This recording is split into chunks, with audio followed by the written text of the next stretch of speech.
Hello, welcome back to the Edge of the Box podcast, a podcast by WhoScored.com. I'm your host, Dan Bardell, joined by WhoScored's Ciarán McLoughlin, and Jonathan Wilson is with us as always as well. We're here to preview the Premier League's weekend action. But Ciarán, we're going to start with the Champions League Team of the Week. What has the algorithm threw up? Yeah, so we've gone for a 4-4-2.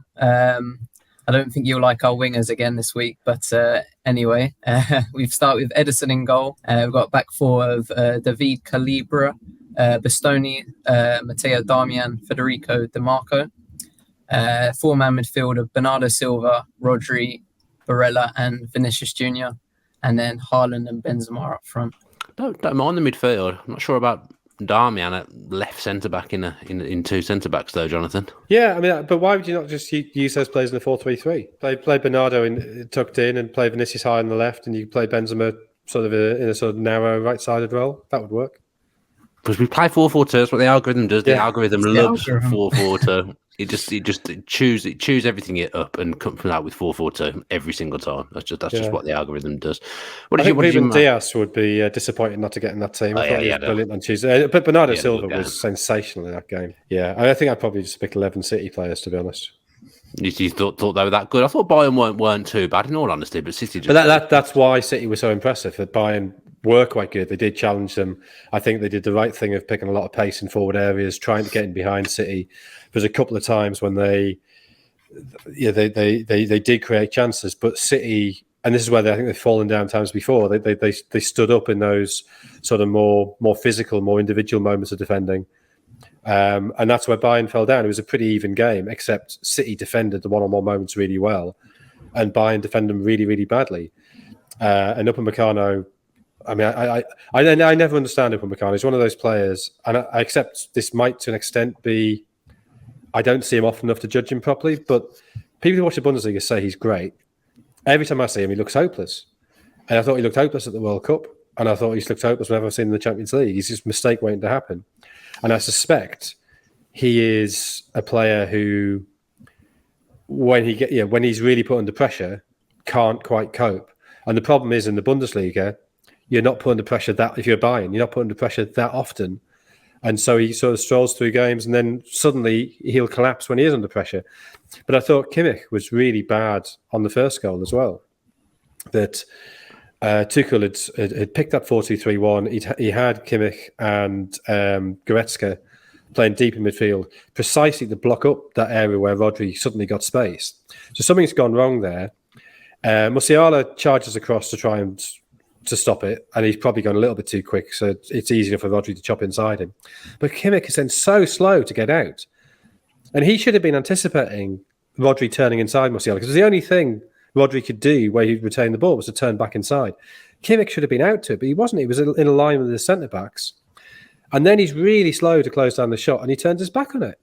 And that's just somebody who's, I think he's a really intelligent player, but that's a player who sort of just looks complacent, somebody who hasn't got that hard edge of regular competition. So, I thought Bayern played pretty well, but that edge just wasn't there. Whereas City, who have, I think, at times in big games slightly lacked that, were absolutely on it. Diaz thought was brilliant. Bernardo Silva thought was brilliant. Haaland was brilliant. And they fully deserved to win. Yeah, I agree with what you said about Upamecano. I saw a fair bit of him when he was playing for Leipzig, and he felt on it. He was really, really good every time I saw him for Leipzig. And then you're right, the big games for Bayern and France, which is when you tend to see more of these players. He does seem to have suffered a little bit. And Kimmich, I don't think Bayern utilised him to his strengths. In all honesty, I think he'd be better if he had someone more defensive alongside him, and he was allowed to do the things that he's good at. He's got an unbelievable passing range, Kimmich, but because he has to play as the deepest midfielder all the time, you don't really see it. Ciarán, who do you think is going to win the Champions League?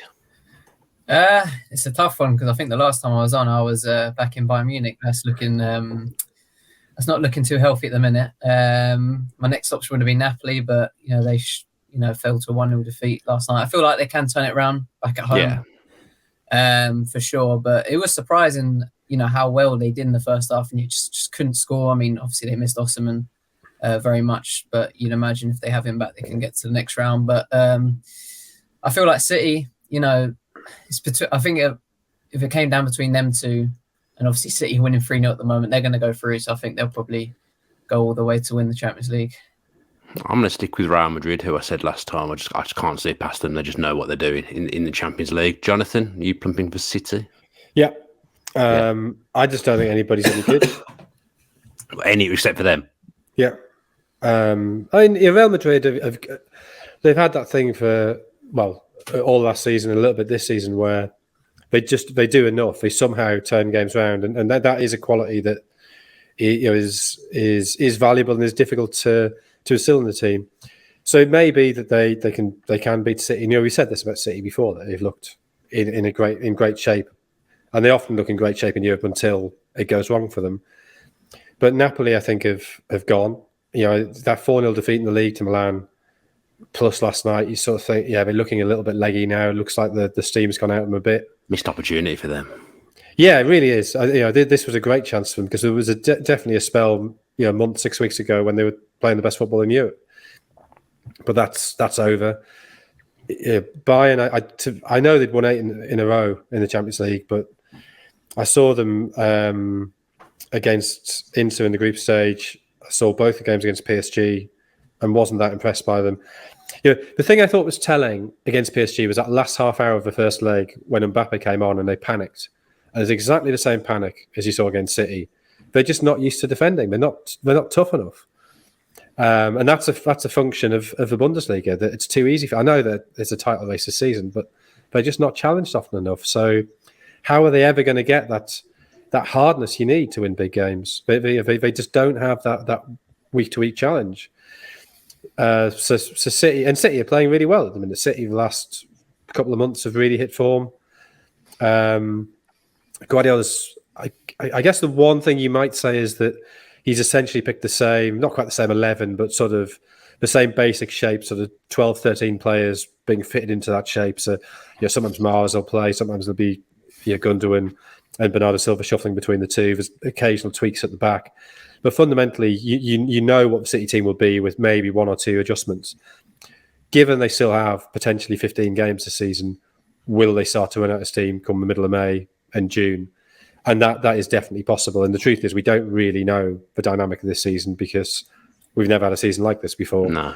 But at the minute, they look street ahead of everybody else in Europe. And I'd include Arsenal in that. Interesting stuff. Let's talk about Arsenal, and then let's look at the Premier League. Arsenal go away to West Ham this weekend. A little Ian Wright derby for us this week in the Premier League. And potentially, Jonathan, Declan Rice is playing against his future employers. Yeah, possibly. I think Arsenal definitely want to bring somebody else in central midfield. I think that's one area where they are still slightly short of numbers. He would seem the right sort of fit of player for that side. That he's young, he's hungry, he's got a range of attributes. He can certainly press, he can certainly pass the ball well enough. So yeah, I think there'll be plenty of clubs going for him. But yeah, Arsenal would seem a logical move. And I think Chelsea for a long time it seemed a logical move. Well, that's not the case anymore. So if he wants to stay in London, Arsenal probably are the team for him. Yeah, Ciarán, you're an Arsenal fan. A year ago, you wouldn't have dreamed probably of being in the race to sign Declan Rice. Now your club's front runners. Amazing what a year can do in football. Yeah, for sure. I mean, I think he's definitely a player who could improve us a lot. I think our strongest 11 is maybe 1 or 2 players away from being at the best level it can be, I think. And I think he definitely offers that adaptability in the midfield. I think he can play deeper, which he generally does for West Ham. But for Arsenal, I believe he could probably play a more advanced role, because he's definitely a player who likes to carry the ball. Potentially where Xhaka has been playing this season more in a kind of an advanced 8 kind of position. He can obviously use his ball winning skills, which he's obviously ranks highly in the league for, both in the midfield third, which he ranks second for, and then even in the defensive third, which he ranks quite highly for. And as I said, he's a player who likes to carry the ball. He creates chances. He's obviously got very good passing accuracy range. And I think he is definitely a bit of a step above from Xhaka. I mean, he's obviously had a very good season this year, but he is getting old. So Declan Rice would definitely offer that kind of long-term replacement. But as I said, as an adapting midfielder, he's probably the perfect player, because he's played more deep this season.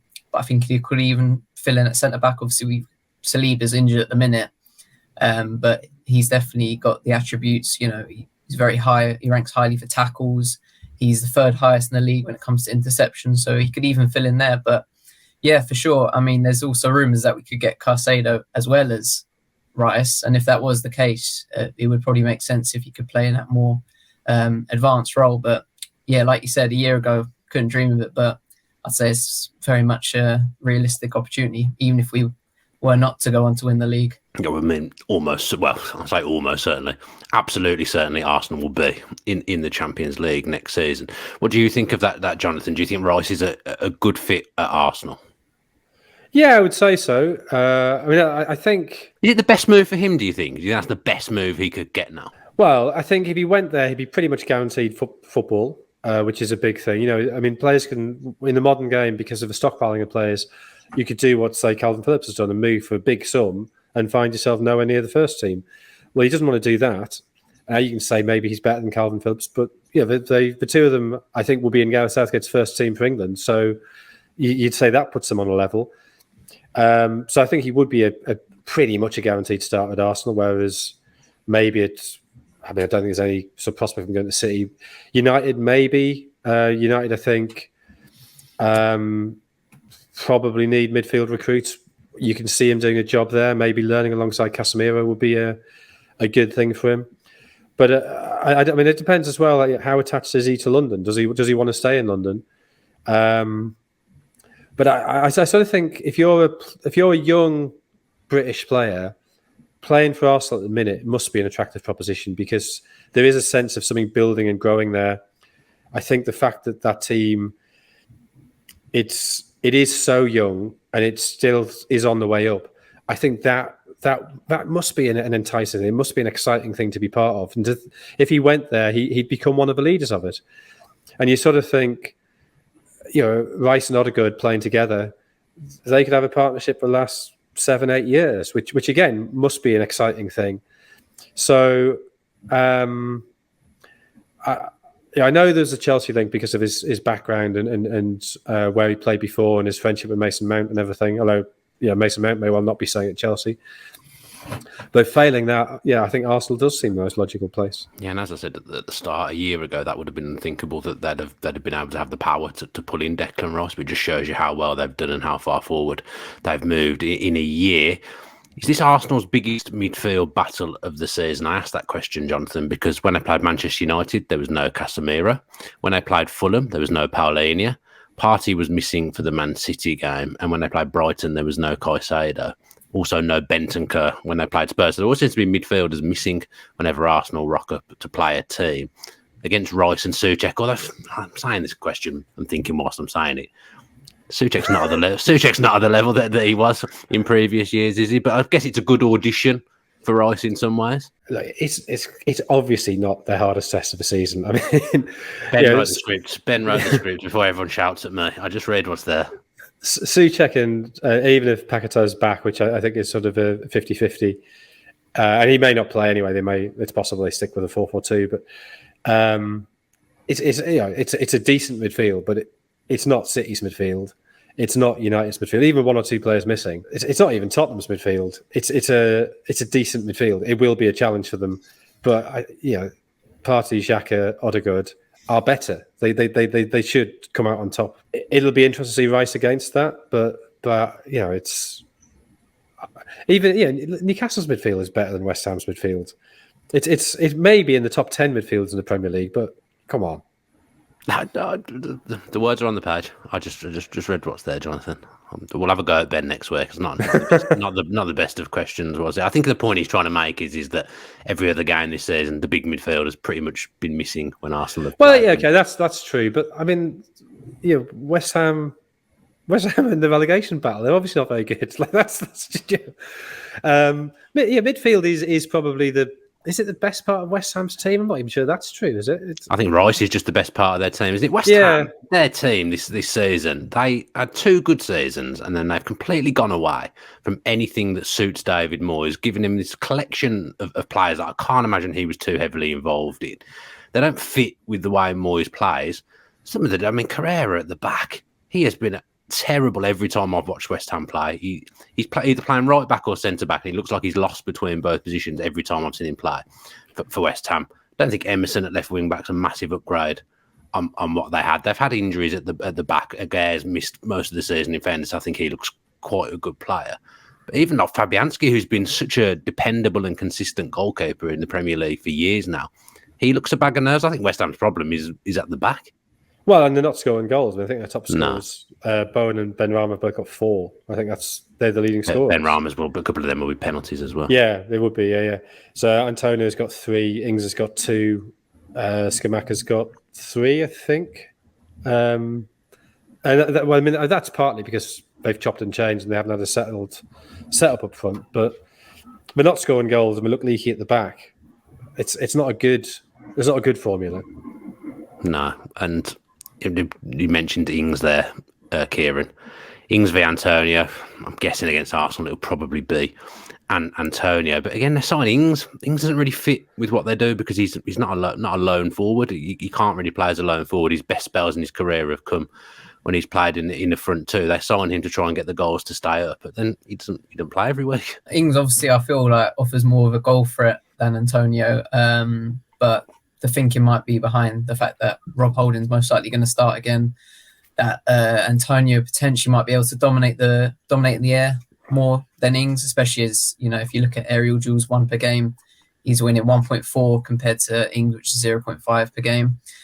And as I said, Arsenal, they looked not shaky, but Holding at times didn't look like he couldn't handle the pressure. I mean, I know Gakpo's a different kind of striker, but there was times where, backing off, he wasn't really challenging, and it almost looked at times like Liverpool were targeting that side of the defence. And if, West Ham could do the same and almost Antonio could get at Holding, that could be a way in for West Ham. But potentially their thinking might be to play both of them, because as you said, the best of Danny Ings came when he played as a 2 at Villa. Was with Ollie Watkins. Arguably, Villa played better as a team, I believe, when those two played together. And that could be David Moyes' thinking that they need to dominate Arsenal's defence, which is obviously not their strongest without Saliba. I know it's only been 3 or 4 games, but goals conceded per game has gone up, and obviously they haven't managed to keep a clean sheet since his injury. So they might feel like playing both might be the way to get at Arsenal and potentially get goals. I mean, the drop-off from Saliba to Holding is pretty big, although a shout-out to his Jonathan Wilson-like locks that have somehow appeared from absolutely nowhere. Rob Holding, there's some transformation on the hair front. The good news for West Ham is that they've only lost once at home in 2023, and that was to Newcastle, which can obviously happen to anyone.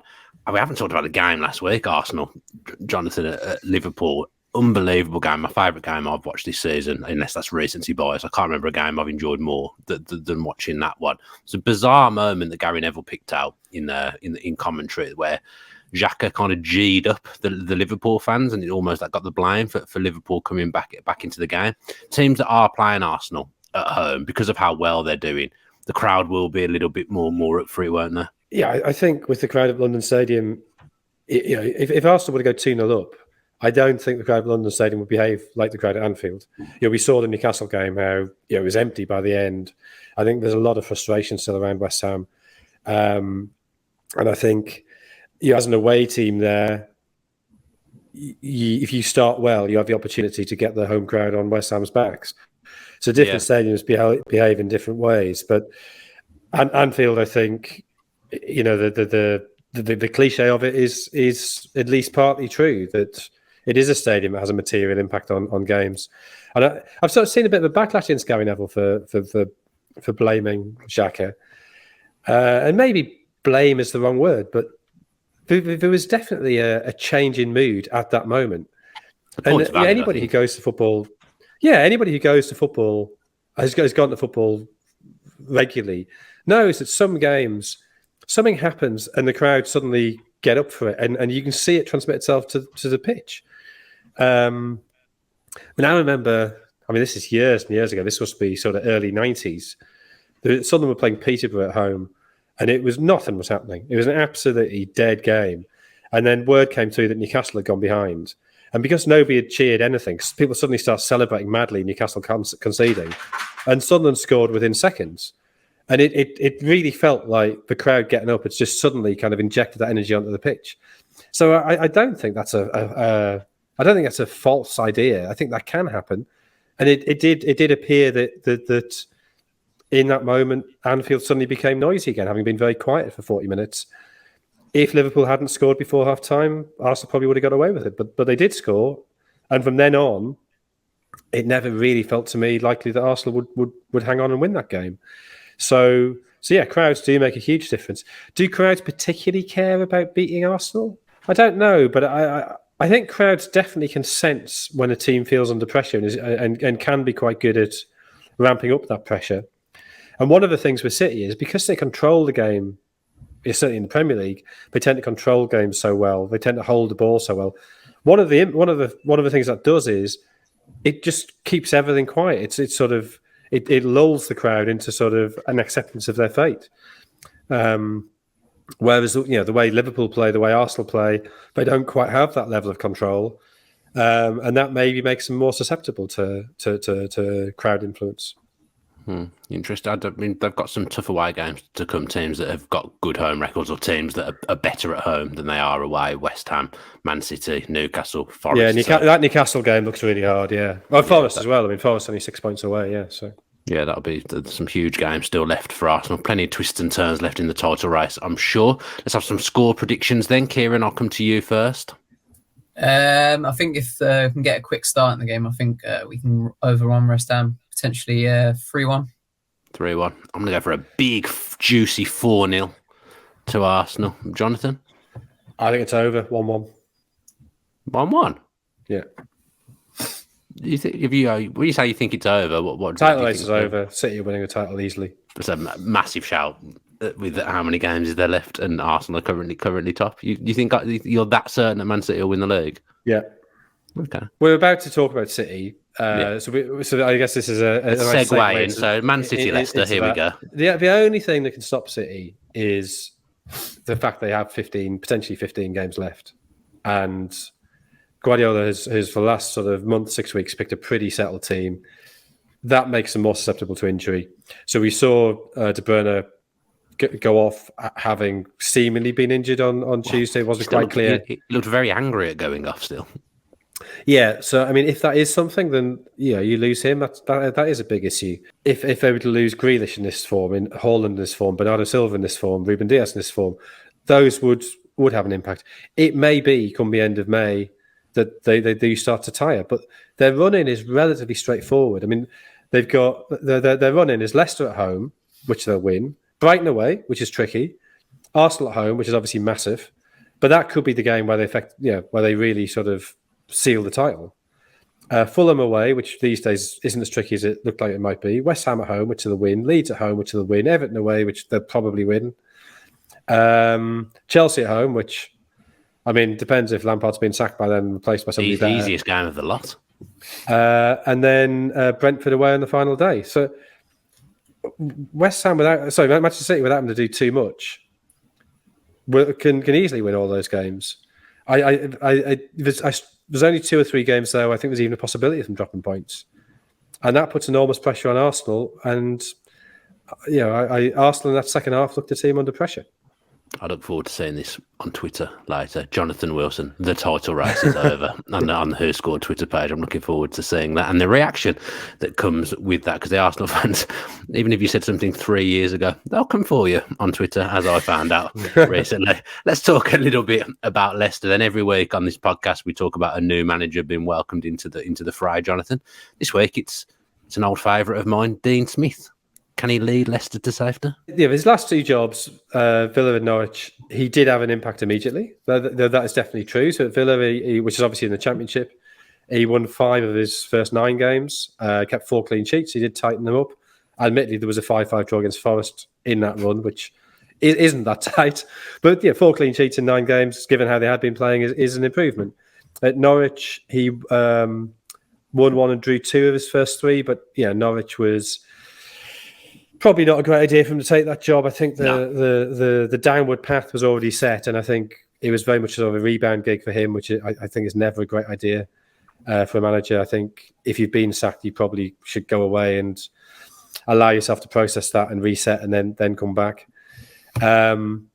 So if you can have that kind of impact, then yeah, maybe he will tighten up. I can't see him doing anything in this game, but in a sense, City away, it's a free hit. You expect to get beaten. You expect to get beaten heavily, so he can take the opportunity to have a look at his team and see where to go from there. But yeah, I don't. I mean, I don't understand why Rodgers didn't leave earlier in the season when it appeared pretty obvious that he felt he'd run out of road. That he was. I don't think he'd have been devastated to be sacked earlier, put it that way. And so the understanding is that the owners couldn't afford to do it. They couldn't afford to pay up his contract because they'd lost a load of money in the pandemic because their businesses, duty-free shops and airports. And that obviously is one of the things that's affected player dealing as well. So you saw it happen at Liverpool. The last few months went pretty badly for Rodgers. I think at Celtic, you saw he almost seemed tired of a job by the end. He seemed very keen to get out. And the fact he left before the end of the season, even though there's still trophies on the line, I think suggested that he'd wearied of that job. I think he looked weary of a lesser job, and probably the best thing for all concerned would have been to relieve him of it, probably during the World Cup just after. And then the new manager could have had a proper crack at it rather than 8 or 9 games. Yeah, one thing about Dean Smith, Ciarán, and I witnessed this obviously as a Villa fan, that horrible season where football went away for a bit and then we came back after lockdown. Villa were in a pretty hopeless position, in all honesty, looking like they were heading for the Championship. And he put together a defensive structure and a plan along with John Terry and the coaching staff at the time. John Terry, of course, has joined him at Leicester. He put together this structure and plan and made Villa a lot more solid and harder to beat. And initially, they got a few 0-0s. They'd lose games 1-0, but they'd been shipping goals left, right and centre, a little bit like Leicester. But they did enough and they won enough games to stay up that season from, like I say, a really hopeless position. Even with 3 games left, I think Villa was 7 points from safety and it was looking like all was lost. But he got this plan and he got this foundation and kept Villa up. So from that perspective as well, I guess there is some hope for Leicester. I mean, they're not in the greatest positions at the minute. Coming into this weekend, it's probably the worst team to be playing when you're in this position, 19th in the table. They could be about 5 points outside, away from getting out of the relegation zone by the end of the weekend. But there's always that cliche about teams being too good to get relegated, and I suppose Leicester won. And when you've got players such as James Maddison in your team, who's up there as the best rated player among the relegation battle teams from 12 downwards, so you do feel like they have got too much quality to go down. And he's obviously had that experience with Villa, as you said. He can grind out results. And that's probably the most important thing at this time of year, is just getting results. It's not how you get them, it's just getting them. And as hard as this weekend's going to be, if he can make a big statement here, even if he just keeps the score down, if he can keep hard and quiet, keep it to a 1-0 or potentially nick a 0-0 draw, 1-1 draw, then it could boost them for the rest of the season, because relegation battle teams are the worst teams to play at this time of the season, no matter how good the opposition is. Villa had a talisman, I guess, as well, Jonathan, in Jack Grealish, and obviously James Maddison will fulfil a similar role for Leicester if they're to stay up. The worry around him at the moment, I was at Brendan Rodgers' last press conference before a game, and he was talking about they have to manage Maddison, having to manage him in training because he's got these injuries. He's struggled with durability at times this season. He didn't look himself against Bournemouth, and it's not due. I don't think it's due to lack of effort or anything like that. I think it is down to this injury, and he's struggling a little bit. But they'll need to get him right because he'll be huge if they're to stay up. Yeah, and if he can't play every game, have Leicester got, is it 8 games or 9 games they've got left? 8 games left. If he can't play them all, then I guess if you're picking and choosing, you don't play him away at City. There's no point playing him in this game. That Leicester have bigger games to come. I mean, what is their run in? They've got 3 huge ones after this, I think. Yeah, Wolves at home, Leeds away, Everton at home, Fulham away. You'd think all 4 of those, there's a chance to get points, and then it gets. That's where they stay up, isn't it? If they go into because they then got Liverpool at home, which again Liverpool's away form isn't great. So there's a chance there. Newcastle away, penultimate game of the season, is tough, and then a potentially massive game the last day at home to West Ham. So yeah, I mean, I think I think from a Leicester point of view, you almost forget this weekend. Let Dean Smith get his feet under the table. Let him work out what he's doing. Don't take a risk on anybody because there's no point. And then, it's those next 3 games where they have a chance to get the points that could keep them at least in the race. Yeah, so, I mean, there's been 20 goals in the last 3 Premier League meetings between these two sides at the Etihad. Leicester won one of them, didn't they? Quite heavily, if I recall. I can't remember the score, but I remember 5-2, Madison 5-2. I remember. Was that last season? Yeah. That seems unthinkable that would have happened last season. But I think it was the season before. I think it might have been during the lockdown potentially. Yeah, I've lost all concept of time due to that lockdown season. Things that you think were ages ago weren't actually that long ago. No, it happens when you get old. It does happen when you get older rapidly. Well, not rapidly. I'm approaching 40 sooner than I would like it to be. Anyway, let's talk about John Stones. Now, Jonathan, you've made a big statement already. This podcast, I'm about to make one as well. This new formation really seems to suit John Stones and this kind of hybrid role that he's got. 2. I think John Stones is the best centre-back in Europe. Would you agree with that? In Europe? I mean, that is a big claim. Who's better than John Stones? I regret saying it already, actually. I'm thinking, suddenly centre-back names are rolling around my head and I'm thinking, well, that set of fans is going to come and have a go at me on social media. You would say Van Dijk over the years, wouldn't you? But Van Dijk this season, absolutely not. No, I mean, nobody at Bayern, nobody at PSG, Real Madrid, Eder Militao, but I'd probably take Stones above him. But you say that, I'm not even sure he's better than Ruben Diaz. Stones is so good. People associate him with the way he started his career and when he first went to City, where he had a bit of a ricket in him. He'd make a bad pass and things like that, and he'd give away goals. He doesn't do that anymore. He's so good on the ball. He's a Rolls Royce at the back. I thought in the Euros when England came so close to winning, I thought he was England's best player the whole way through that tournament. I honestly think he's so underrated. I think he's top draw. Yeah, I mean, I guess he slightly goes under the radar because he spent. Recently he spent a lot of time playing at right back, albeit in a slightly unusual way. I'm very to any side in the world, John Stones. Yeah, maybe. I feel like I'm missing obvious people, but maybe you're right. Kieran, are we missing anyone? I think you might be missing 2. Go on then, hit me with 2 that are better than John Stones. Saliba Gabriel. No, come on, Kieran. It's a serious podcast. I don't know what people have been telling you, but this is a serious podcast. I'll set you a task for next week. I don't know whether it's you on next week. I've said this. Get the stats for the top 10 centre backs in Europe if we can for next week. I honestly think he's incredible. And he's so tactically good as well, Jonathan, to be able to do that role. Not many centre-backs could do what he does. This is what my column for the Observer's on Sunday, so do look out for that, and please buy the paper. I'm going to buy it for you, Jonathan.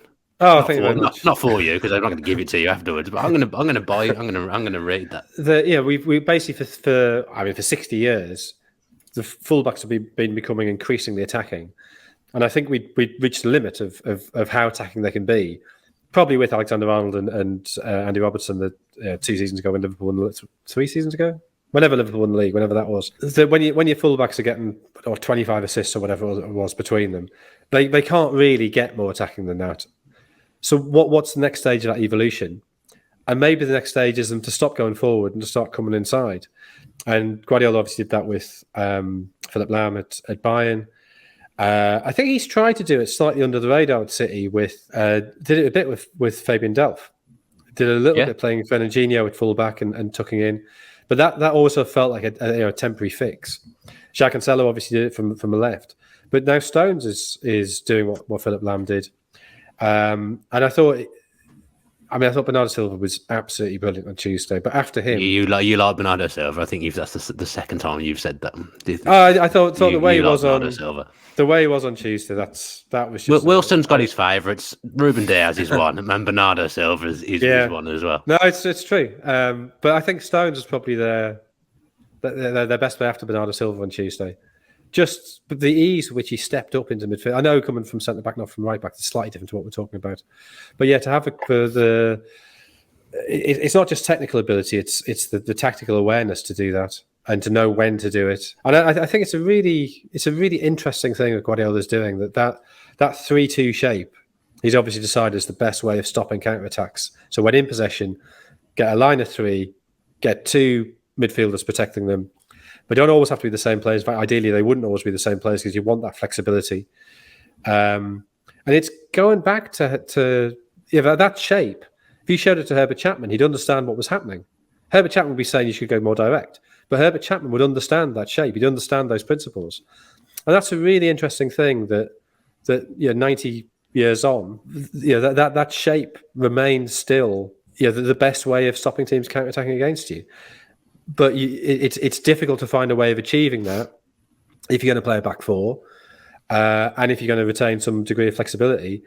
And one of the ways you can do it is by having your full back or your centre back stepping up to become that second holding midfielder, and having a player who's comfortable doing that. We know it's difficult because otherwise it would have happened before. And the fact Stones is helping pioneer that. I don't think 5 years ago people would have thought of Stones as a sort of tactical trailblazer, but he is. Yeah, I mean, you've mentioned Diaz, I've mentioned Stones. Well, Nathan Ake's quietly having an exceptional season for Manchester City as well. He's making Grealish better. Yeah, Grealish is unbelievable at the moment. But good. I think Grealish is really benefiting. This isn't a criticism of Jacques Cancelo, but the way Jacques Cancelo played, he often came into the space Grealish wanted to come into. Yes. And Grealish's interview on the pitch after City won the title last season, I know I talk about this a lot, but it's one of the most interesting interviews I've ever heard. And unfortunately, Micah Richards was talking over the top of it the whole time, trying to just sort of get him to celebrate rather than actually say interesting things, which is what he was doing. But he was saying how hard he found, he'd been used to a fullback going outside him. And he would come inside, the fullback would go outside. And then the fullback he's against doesn't know which way to go. And that would maybe take the weight of the fullback onto his right foot. And then Grealish should come inside and attack the foot where the weight wasn't. And when Cancelo's in that space, you have to change your game. You have to do things differently on top of learning all the Guardiola stuff.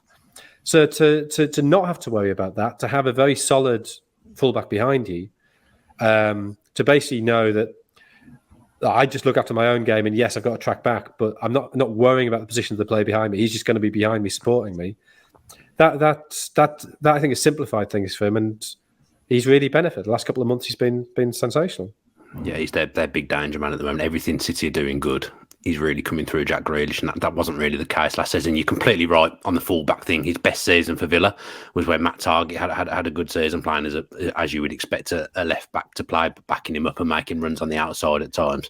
I think the Cancelo thing last season, Cancelo's a very good player, but I do think that impacted Grealish. I do think that's something that's not spoken about enough, because we've made a couple of bold shouts. Well, I've made a couple of bold shouts. We're not going to talk about a couple of things we were going to talk about. So we're going to the score predictions. Kieran, I'll let you go first again for this one.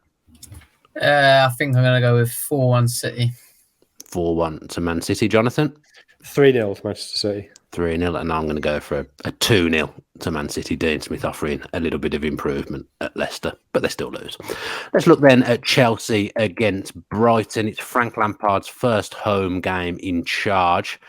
Last night, I mean, I don't think it's a terrible result under the circumstances, Kieran, the way that game could have gone. They started well. I thought Lampard's tactical plan at the start was actually pretty good, and if they'd have had the shooting boots on, they might have gone ahead in that game.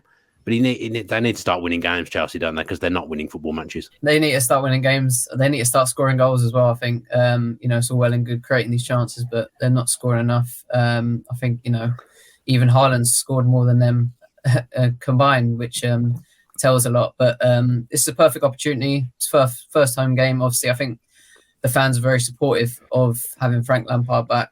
I think they were in general. He's obviously well loved by them.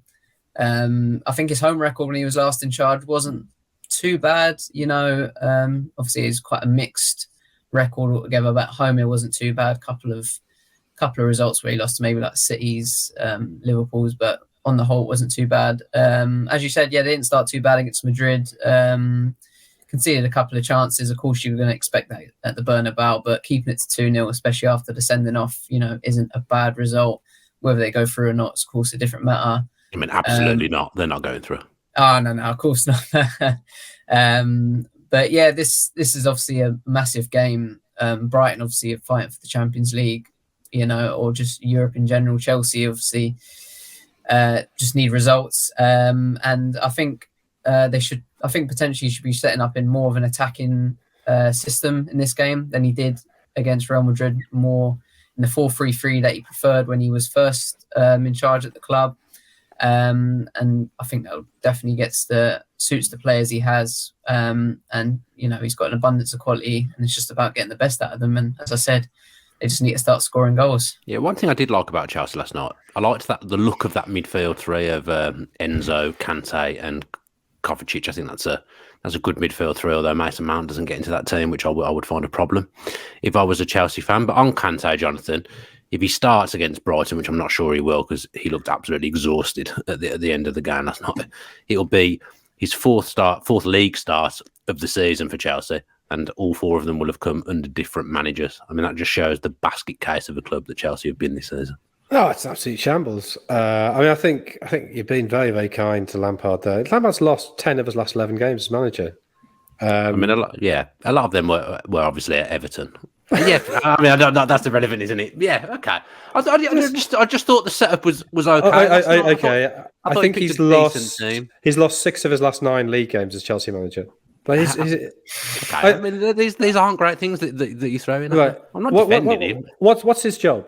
His job now is to coax Chelsea through the end of the season.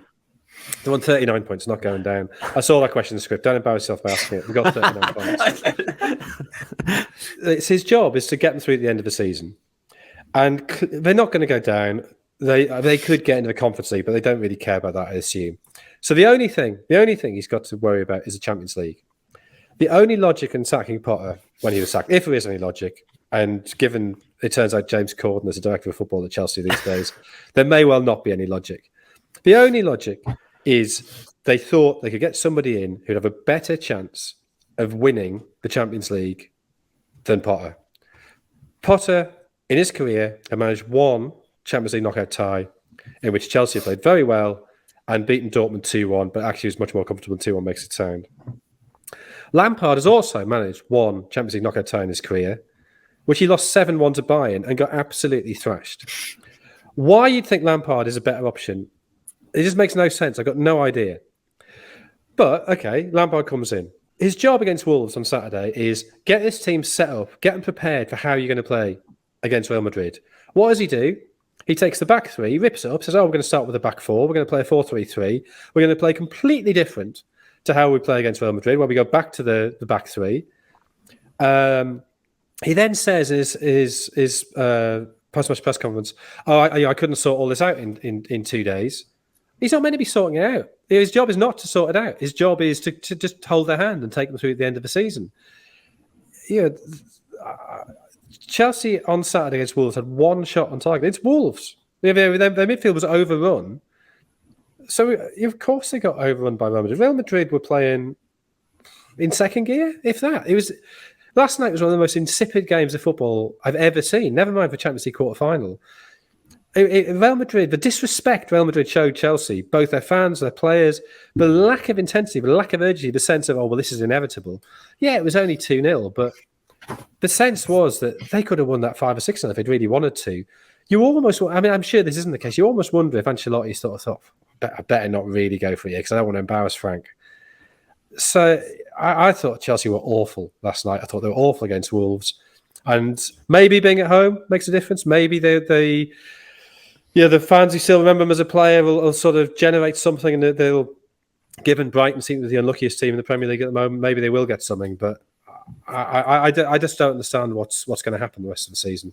I don't for the life of me think they even appointed him thinking they had a chance in the Champions League. Although saying that, I don't know whether you saw the Todd Bowley clip before the game last night. For an owner even to say that the team's going to win 3-0 is just ludicrous. An owner who knows what they're doing just doesn't say anything. Has he made a single good decision in his time in charge of Chelsea? Name one. I'm trying to think. He's maintained Chelsea's buffet for the media as the best in the Premier League. He has done that. And let's give credit where it's due. I've not got much experience of this, but I've got to say the training ground spread at Leicester the other week was absolutely incredible. Yeah, Leicester's buffet is good. And this was the training ground. We don't want to see them go for that reason. No. I'm right behind Dean Smith. I mean, we don't want to see them. I don't want to see Leicester go anywhere. In all honesty, the more Midlands clubs, the better. But I've never seen the Chelsea spread, but the Leicester City training ground unbelievable food. Unbelievable. I mean, we've completely gone away from the question that you set. They've probably made a couple of players who will turn into being good signings at some Which point, ones? I would say. 85 million on Mudryk. Mudryk can't get anywhere near the team. Enzo Fernandez will be a good signing over the years, won't he? Enzo Fernandez is a really good player. They spent well over 100 million on him. Of course. Ciarán, can you help me out with any good decisions Todd Bowley's made? I think they might have made the two worst pound-for-pound signings in history. The history of football? Yeah, in Mudryk and Cucurella. Oh, Cucurella, dear me. 60 million for... Ben Chilwell last night must be seething with him. Absolutely seething. I mean, yeah, I was completely Cucurella. Cucurella is a player who, he'd be a cult figure at Birmingham. He'd be Birmingham's best left back since Stephen Carr. Stephen Carr was a right back, Jonathan, but best fullback since Stephen Carr. all I had there was to be picky with you because you've set a question that I don't have the answer to. So all I had was to correct you on that. It was the only positive I had. I think in time there will just by default turn out to be a few good decisions from what they've done. But I take your point. They're just an absolute basket case of a club at the moment. Chelsea. Lampard has been brought in for feel good and nothing else. But in my opinion, nothing makes you feel good like losing 10 games out of 11. Yeah, they'd have probably been better off just giving the job to John Terry. John Terry was in and around the place at the time. Let John Terry see out the season. In all honesty, let Potter see out the season. But the fans didn't want him, did they? The fans had turned. As much as I think Potter's a really good manager, I just don't think he was a good fit for Chelsea. And what I mean, I don't think anyone would have been a good fit for Chelsea. And that may be true. I think they'd have had a better chance of beating Real Madrid with Potter than they did with Lampard when they do with Lampard. I think they'd have still. I mean, this is going to look really bad when Chelsea win 3-0 next week, isn't it? It's like... Maybe that's what Todd Bowley was talking about. Maybe he was on to next week's game. Just lose the first leg 2-0 and then win the second leg 3-0. I mean, that would be great for them, but they're just not going to get past Madrid, are they? I take your point. The original point I was trying to make was at the start of the game, I didn't think the setup was too bad. I take your point that you should have gone with something similar against Wolves in the game before, but they had a couple of counter-attacks at the start of that game where they could have potentially gone 1-0 up and sat back, but then there's players there that... But I mean, that's true, but I think that's an example of Real Madrid just sort of not really taking the game seriously. I thought Real Madrid were poor. I don't get... every time I see Camavinga, he's the anti-Upamecano for me. Every time I see Upamecano, I think he's hopeless. Every time I see Camavinga, I think he's great. Apart from last night, what's he doing at left back? Reece James had the beating of him all night. And he got that early booking, and I sort of, if Chelsea had really been able to apply any pressure, I think he could have been in real trouble. But I didn't think that worked at all. I would have had him in midfield, but yeah. Apart from the 4 Champions League, what does Ancelotti know? Yeah, I can't claim to have watched loads of Real Madrid league games this season, but I assumed in the games where Camavinga was playing left back, it would be in a similar to a Man City way, where the left back comes inside and makes the extra midfielder. Yeah. But that really wasn't. Yeah. That wasn't what they did. That wasn't how he played at all. I assumed that was the reason for left back because I thought it was actually quite brave playing Cruz as the deepest holder on but that again that could have been a problem. How little Real Madrid thought Chelsea were going to threaten them. Yeah. They haven't scored in 4 games. No goals in 4 games. Yeah, if you don't score, you're not going to win football matches, are you? That's my analysis. That's good analysis. top analysis on the podcast. Let's have some score predictions then. Chelsea v Brighton. I mean, barely spoken about Brighton. I apologise for that, but yeah, I'm watching the clock, and we've gone off on so many tangents on this podcast. Ciarán, score prediction? 2-2. 2-2. Chelsea are going to score 2. Not sure about that, Ciarán. I'm going to go for... I might go for a 2-2 as well, actually. I'm going to go for 2-2 as well. Jonathan? 1-1. 1-1. So there we go. We've annihilated Chelsea, but they're going to get a point against an informed Brighton side. We'll finish as ever with the quickfire previews. Used to be called Just a Minute, but I think because Ben always goes over a minute, he's changed the title to quickfire previews now. Jonathan, now this is a juicy game this week, and I'm not just saying it because I'm a Villa fan. I really think this could be an excellent game. You got Villa v Newcastle. Yeah, it's 6th v 3rd, which sounds like a great battle for European places, but there is a 9-point gap between them, and Newcastle do have a game in hand. So I don't think Villa are going to catch Newcastle. But Villa have won 6 and draw 1 of the last 7. Newcastle haven't won at Villa Park since 2013. But Newcastle are also in very good form. They had that run of 5 games without a win, but they've won 5 in a row since then. The game at St James's Park was 4-0 to Newcastle, but it's obviously a very different Villa, who, as we keep saying, have got the third best form in England since Unai Emery took over.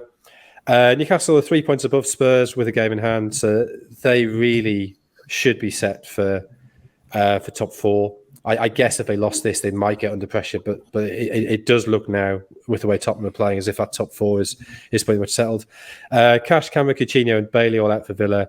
Almiron, Saint-Maximin and Kraft out for Newcastle. But I've got Newcastle to win by a goal to nil. That's a minute. Goal to nil. I'll tell you, Villa have scored every game under Unai Emery so far, Jonathan. Yeah. I'm going to go for 1-1. Kieran? I think I'll go 1-1 as well.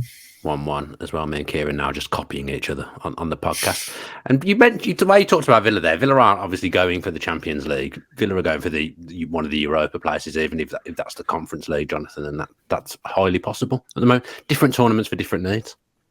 Yeah, and you should enjoy the Europa League, which I'm sure you'll get into. Do you think Villa will get in the Europa League? Yeah, or the Conference League? No, I think they'll get in the Europa League. I mean, they're playing really well at the minute. I think. I suppose it's 2 from 3 with Brighton and Spurs, isn't it? That's the equation. 7th could end up getting you the Conference League, I think. Yeah, so you got to be top 6 to be Europa League. So yeah, okay, maybe it's possible that yeah, but I mean, Brighton are so unlucky at the minute, and Spurs are so bad at the minute. Yeah, Villa are the form team, so why not? Absolutely love it, Jonathan. Kieran, you've got Everton v Fulham. Everton have only won once in their last 7, winless in their last 3, most recently losing 2-0 away to Man United after they rescued a point against Spurs. At home this season, they've only won 5 times, 3 of which have come since Sean Dyche's appointment. But altogether at home, only Leicester and Southampton have picked up fewer points. For Fulham, they're winless in 5, which is their longest winless one this season. And they've lost their last 4 in a row, losing most recently to West Ham, even after West Ham had come off that 5-1 defeat to Newcastle.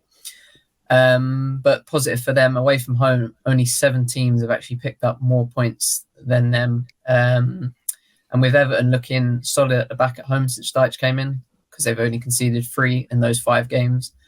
But with both sides struggling to secure wins, I'm going to say 1-1. 1-1, Jonathan? Yeah, also 1-1. 1-1 as well. I'm going to go for 1-0 to Everton. I think Fulham, unfortunately, they're falling away a little bit in the Mitrovic ban has hurt them. Hang on, sorry.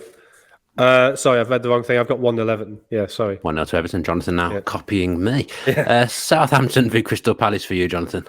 Yeah, this is the 1-1. Just it's a bit of a spoiler, but never mind. Oh, you've ruined it. Yeah. Southampton 4 points from safety, bottom of the league. The defeat to City last week. They played pretty well first half. Losing to City is no shame in that. But they are now 5 without a win since the victory against Leicester. They got Ruben Sellas the job. Really, I think if they don't get something here, they are looking in a lot of trouble. Palace, it won't surprise anybody to learn, remain 12th as they have been for 120 days or something. They're 6 points clear of the drop now. Back-to-back wins under Hodgson. And they have a pretty straightforward run of games from now to the end of the season. Only Spurs and Fulham are in the top half. They've got left to play in Fulham, as you just alluded to, are struggling a bit. So you do feel sorry for Patrick Vieira that he had all the hard games. Hodgson's got the easy games, but he has turned things around. Zaha, Guaita are both out. Edwards are doubt. Adams, Salisu and Lavia are doubts for Southampton. Palace won it 1-0 in the league, but Southampton did beat them in the cup, and I'm going to go 1-1. I'm going to go for 3-1 to Crystal Palace. Roy Hodgson's attacking Eagles. Kieran?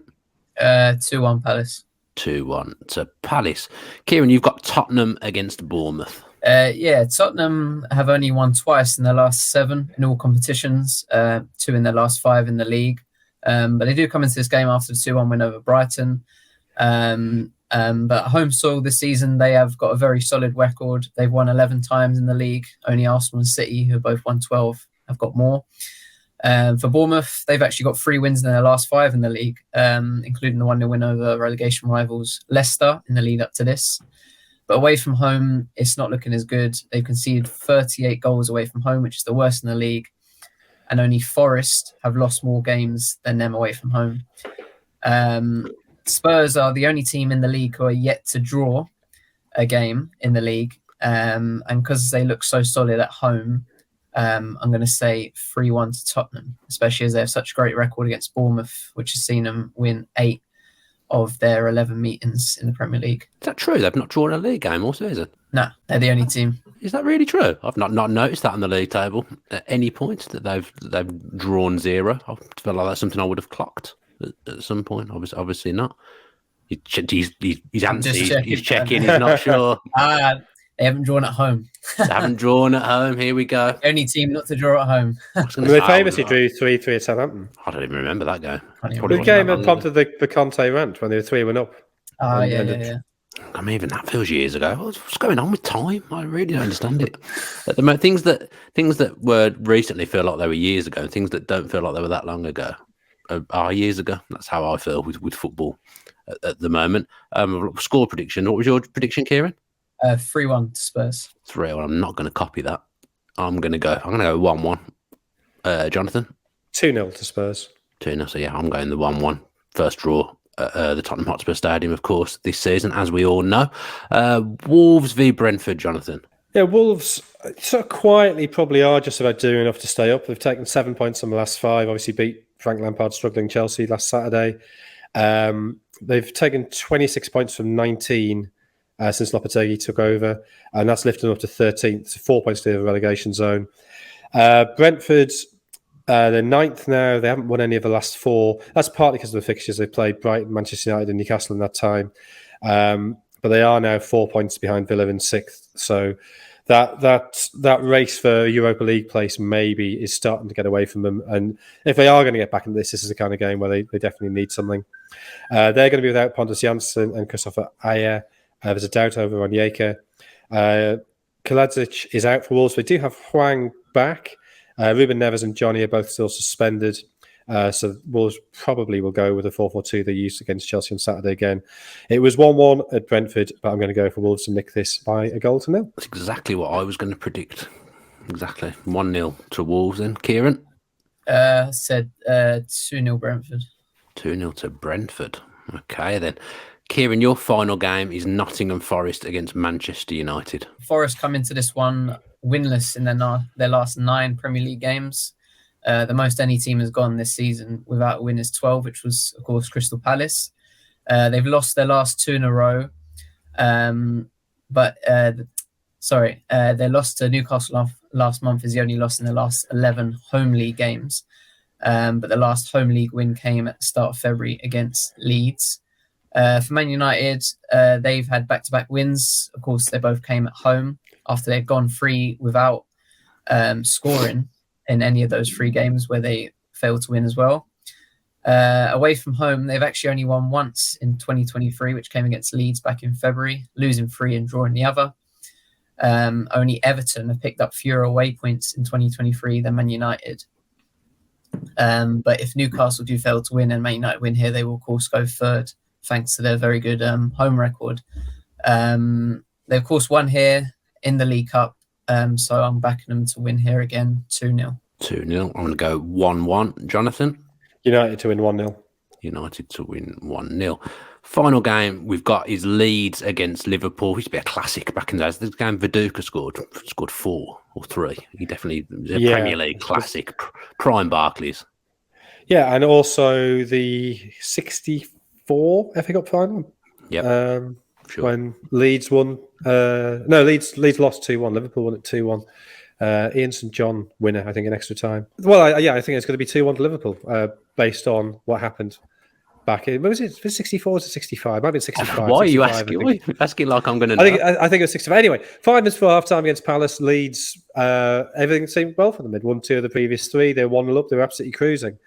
And then suddenly something went bizarrely wrong and they lost that game 5-1.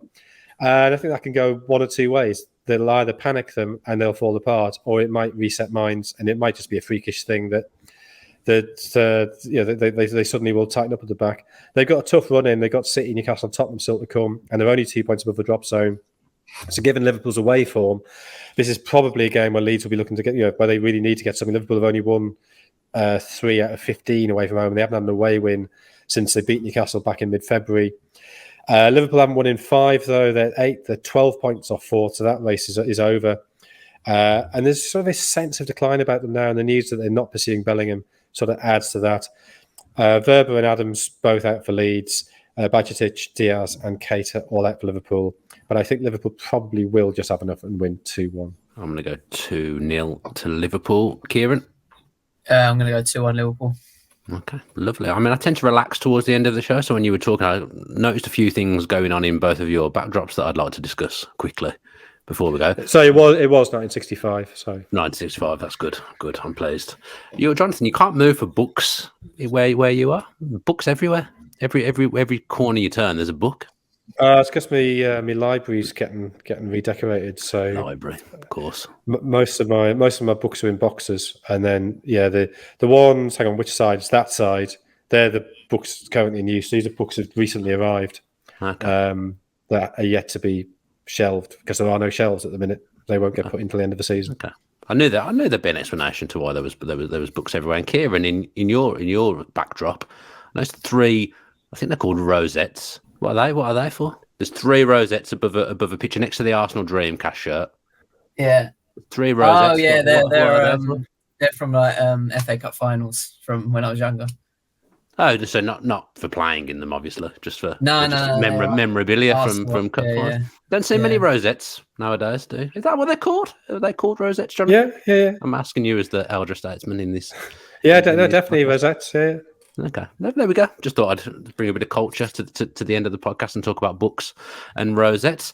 That does us for this week's edition of the Edge of the Box podcast by WhoScored.com. Do subscribe to the channel with your post notifications on so you know exactly when the next episode is coming. And if you've enjoyed the video, give it a like and a comment as well. Let us know if John Stones is the best centre-back in Europe, and be kind to me if you do not agree with what I've said.